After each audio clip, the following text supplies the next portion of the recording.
दोस्तों, क्या आपने कभी सोचा है कि ब्रह्मांड और हमारे आसपास घटित होने वाली घटनाएं हमारे दिमाग की वजह से ही मौजूद है और हमारा दिमाग भी इन्हीं बाहर होने वाली घटनाओं की वजह से कुछ कर पा रहा है।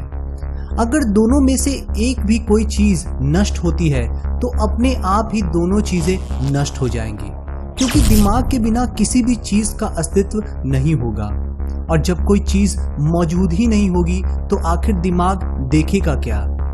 अगर आप थोड़ा गहराई में सोचें तो आपको पता चलेगा कि हमारे आसपास की दुनिया हमारे दिमाग की एक रचना हो सकती है। जिस लाइट को हम देखते हैं, जिस आवाज को हम सुनते हैं, वो ब्रह्मांड में मौजूद लाइट और साउंड का एक बहुत छोटा सा भाग है। आखिर रियलिटी है क्या, या फिर रियलिटी ही रियल नहीं है, या यह सब सिर्फ एक छलावा है और हमारे मन का धोखा। आज हम इस वीडियो में आपको कुछ ऐसी ही बहुत गहरी दुनिया में ले जाने वाले हैं, जहां पर जाने के बाद शायद आपको इस दुनिया को देखने का नजरिया पूरी तरह से बदल जाए। तो दोस्तों, बने रहिए वीडियो में। मैं हूं विनीत एंड वेलकम टू फैक्सीफाई।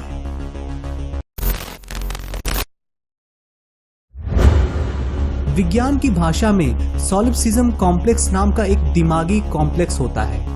ऐसे लोगों को लगता है कि जो भी इस ब्रह्मांड में हो रहा है वह उनके बिना कुछ भी एग्जिस्ट नहीं करेगा, जो अगर एक अलग नजरिए से देखा जाए तो सही भी है, क्योंकि जब हमारा मस्तिष्क ही नहीं रहेगा तो आखिर इस ब्रह्मांड को देखेगा और सुनेगा कौन, और फिर इस ब्रह्मांड की अहमियत ही क्या रह जाएगी। ये आइडिया सबसे पहले 17वीं सदी में रेने डिस्कार्टिस ने दिया था।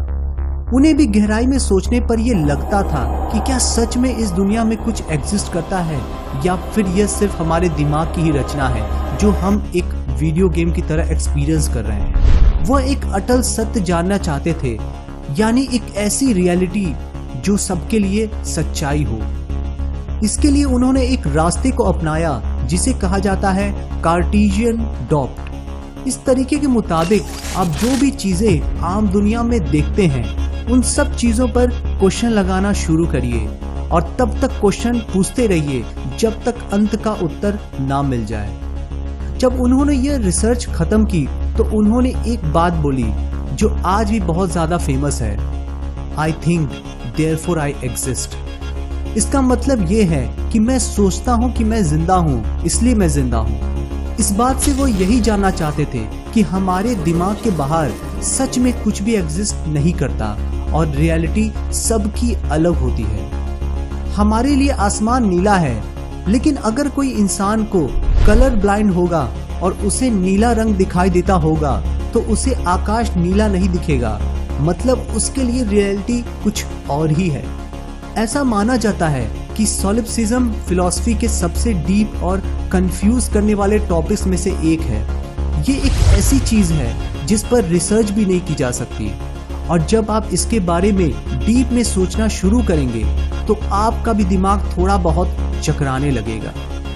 मान लीजिए इस ब्रह्मांड में हम इंसानों के अलावा कोई और नहीं है और हम लोग भी किसी बड़ी आपदा की वजह से मर जाते हैं। अब आप सोचिए कि आखिर यह ब्रह्मांड फिर बना किस लिए है, क्योंकि इसमें हमारे जैसे जीव तो हैं ही नहीं जो इसे ऑब्जर्व करेंगे। फिर उसका मतलब ही क्या रह गया। अगर हम तारों पर रिसर्च ही नहीं करेंगे तो आखिर तारे किस काम के। अगर हम मंगल ग्रह पे जाने की कोशिश ही नहीं करेंगे तो आखिर मंगल ग्रह ही किस काम का। ऐसे ही कई सारे सवाल हमारे रियलिटी पर लगाकर सॉलिपसिज्म के आइडिया को महसूस किया जाता है। ये आप अपने ऊपर भी अप्लाई कर सकते हैं। आप जो अभी वीडियो देख रहे हैं, क्या ये सच में आप अपने मन से कर रहे हैं? क्या सच में वह आप ही हैं जो इस वीडियो को देख रहा है? आखिर आप हैं क्या? ये ऐसे सवाल हैं जिनका उत्तर मिलना बहुत ही ज्यादा मुश्किल है और शायद नामुमकिन है। ऐसा कहा जाता है कि यह दिमागी कॉम्प्लेक्स इसलिए होता है क्योंकि हम इंसान अपने दम पर नहीं जी रहे हैं, बल्कि कोई बहुत आधुनिक एलियन सिविलाइजेशन हमें कंट्रोल कर रही है। इसे सिमुलेशन हाइपोथेसिस कहा जाता है, जिसके मुताबिक इस ब्रह्मांड में एक बहुत ही ज्यादा हाई टेक्नोलॉजी वाली सिविलाइजेशन मौजूद है, और वो हमको कुछ उसी तरह से कंट्रोल कर रही है जिस तरह से हम वीडियो गेम में कैरेक्टर्स को कंट्रोल करते हैं। अब आप ही सोचिए कि गेम में मौजूद कोई कैरेक्टर अगर अपनी रियलिटी पर सवाल उठाने लगे तो उसे क्या महसूस होगा। उसे कभी ये समझ में नहीं आएगा कि वह पूरी तरह से कंट्रोल किया जा रहा है और वह जो सोच रहा है वह भी पूरी तरह से किसी के कंट्रोल में है, और वह लोग हैं हम। ऐसे ही हम इंसानों के साथ भी हो सकता है। शायद हम किसी के द्वारा कंट्रोल किए जा रहे हैं और आज हम जो भी चीजों पे सवाल उठा रहे हैं वह सवाल भी किसी और के ही हो। इस बात का कोई पुख्ता प्रमाण तो नहीं है, लेकिन यह एकमात्र थ्योरी बसती है जो हम अप्लाई करके अपने आप को छोटी सी संतुष्टि दे सकते हैं। अगर इस सवाल की बात करें कि हमारे दिमाग के बाहर कुछ एग्जिस्ट करता है या नहीं, तो इसका उत्तर देना काफी ज्यादा कठिन है, क्योंकि आखिर में हम अपने दिमाग से ही ये सवाल पूछ रहे हैं कि दिमाग के बाहर कुछ है या नहीं। हम वास्तविकता उसी को मानते हैं जो हमें दिखती और सुनाई देती है, जबकि रियलिटी सबके लिए पूरी तरह से अलग होती है। एक मेढक को दिखने वाली दुनिया, उसके जीने का तरीका, उसके जीने का मकसद हम इंसानों के जीने के मकसद से काफी ज्यादा अलग है। उसे चीजें सुनाई भी हमसे काफी ज्यादा अलग देती है और दिखाई भी देती है।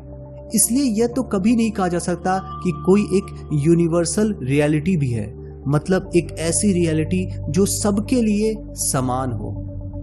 अगर आप भी रात में तारों की तरफ देखते हुए इस ब्रह्मांड पर अपने दिमाग पर और अपने आप पर सवाल उठाएंगे तो आपको भी सॉलिप्सिज्म के बेहतरीन आइडिया समझ में आने लगेगा। अपने सवालों की शुरुआत इस बात से करिएगा कि हमारे बिना ये ब्रह्मांड आखिर है ही क्या। दोस्तों, वीडियो देखने का बहुत बहुत शुक्रिया। अगर वीडियो आपको पसंद आया तो इसे ज्यादा से ज्यादा लोगों को शेयर कीजिएगा और लाइक एंड सब्सक्राइब करना तो बिल्कुल भी ना भूलिएगा, क्योंकि मैं ऐसे ही रोचक वीडियोस आपके लिए हमेशा लाता रहूंगा। अब मिलता हूं आपसे अगली वीडियो में। Take care, bye bye.